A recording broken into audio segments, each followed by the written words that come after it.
we got the week before we got some virus, and we were still like on the recovery last week, and so we moved.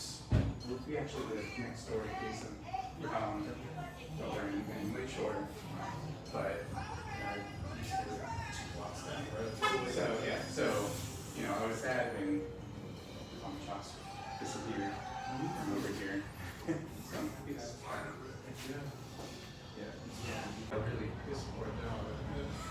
I was in there on a regular basis. I'd still get the classic, the old 90s comic shop look. Like, it's cool. Saw him last week. It was super fun too because he had the.